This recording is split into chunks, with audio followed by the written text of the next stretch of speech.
Bonjour Auriel. Bonjour. 2012 s'annonce comme une année difficile, notamment en Europe. Est-ce que vous pensez que le numérique peut nous aider à traverser cette année? Est-ce qu'il peut nous aider à nous renforcer? Absolument. D'ailleurs, il y a quelque chose qui est assez curieux, c'est que je ne suis pas un expert de l'économie mondiale, mais ce que j'observe, c'est que l'économie du numérique est à contre-courant de l'économie. Elle progresse, elle s'enrichit, elle se diversifie.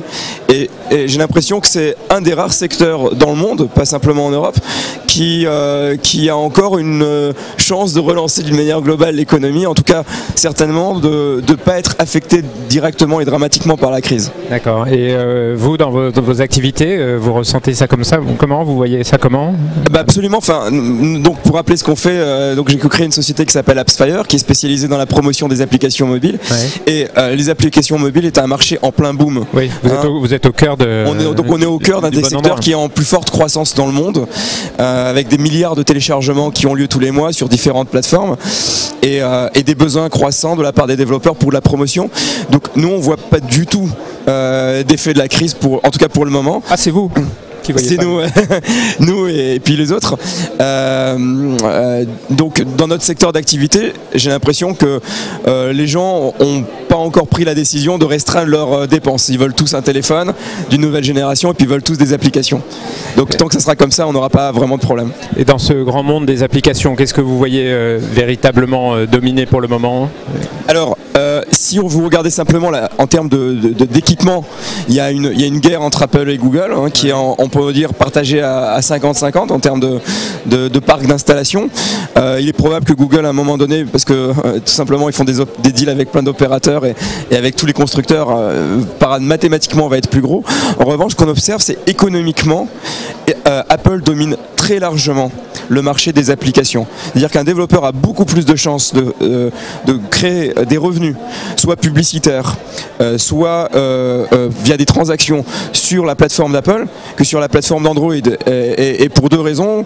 Android n'a pas bien résolu le problème du paiement, n'a pas éduqué les utilisateurs à payer. Il y a un problème massif de piratage sur Android qui n'a pas lieu sur Google du fait de l'ouverture de la plateforme. Donc il y a un problème, il y a un écart qui est de ce côté-là. Apple domine très largement le marché de la monétisation des applications. Pour vous, c'est quoi les prochaines grandes étapes, les prochaines nouvelles frontières du numérique? Oula, vaste question. D'abord, l'Internet partout. Ouais. Pas simplement, alors plus simplement sur son ordinateur, ça c'est évident aujourd'hui, pas simplement sur son téléphone mobile, mais sur beaucoup d'autres appareils, je pense en premier lieu la télévision. Donc, qui est un écran qui jusqu'à présent a été un écran uniquement connecté à l'électricité et au câble et du coup qui va devenir un espèce de réceptacle pour toute forme de contenu interactif. Je pense que c'est la prochaine grande révolution à laquelle on va assister. Je pense qu'on n'est pas loin aussi de voir l'internet qui arrive dans les voitures avec des app stores dédiés aux automobiles. On voit déjà dans pas mal de pays, en Israël notamment où j'habite, des autobus avec du Wi-Fi. Mais je pense que ça arrivera aussi dans les voitures avec des applications dédiées pour améliorer l'expérience de conduite et l'expérience du passager et d'autres types d'appareils. Donc l'internet partout, je pense que ça va être une tendance extrêmement forte et c'est déjà pas mal. C'est déjà pas mal. C'est déjà pas mal. Absolument. Merci. Merci à vous.